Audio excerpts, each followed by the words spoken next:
আসসালামু আলাইকুম প্রিয় viewers, welcome to Sathi recipe house. আজকে আর একটা নিউ রেসিপি নিয়ে আসলাম। প্রথমে চুলায় একটা প্যান বসালাম, তারপরে পেঁয়াজ কুচি দিলাম। পেঁয়াজ কুচিটা হালকা বাদামি কালার করে ভেজে কিছু মশলা দেব, যেমন গরম মশলা দেব, দারচিনি, এলাচ, লং, তেজপাতা, আর কিছু মরিচ দেব, যেমন কাঁচা মরিচ আর শুকনো মরিচ ফালি করে নিয়েছি। একটু ভালো করে ভেজে একটু আদা রসুন বাটা দেব। ভিউয়ার্স, এই রেসিপিটা স্পেশাল একটা রেসিপি, আপনারা তৈরি করে খাবেন।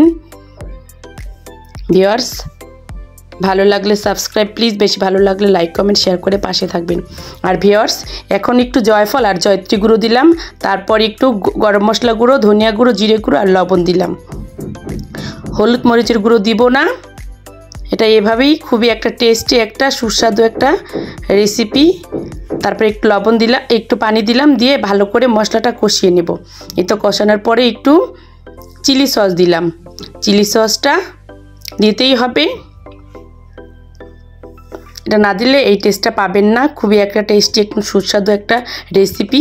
তারপর মশলাটা খুব ভালো করে কষাবো।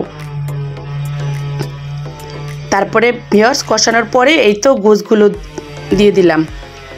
গোশগুলো দেওয়ার পরে খুব ভালো করে গোশটা একদম কষিয়ে নেব। ভালো করে কষানোর পরে দুটো আলু কিউব করে কেটেছি, আলুটা দেব। অল্প আলু দিলাম, দিয়ে ভালো করে কষিয়ে নেব একদম। খুব ভালো করে কষানোর পরে ভিউয়ার্স, রেসিপিটা আপনারা নিজেরাও তৈরি করে খাবেন, না খেলে মিস করবেন। রেসিপিটা আসলে খুবই সুস্বাদু একটা রেসিপি। তারপরে তো ঢাকনা দিয়ে ঢেকে কিছু সময় ভালো করে সেদ্ধ করে মশলাটা কষিয়ে একদম ভালো করে সেদ্ধ করে নেব।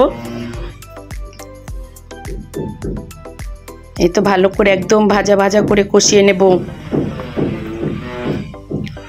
তারপরে একটু পানি দেব, পরিমাণ মতো ঝোল দিব অল্প, দিয়ে গোশটা একদম ভালো করে কষিয়ে একবার ভুনা ভুনো করে নেব।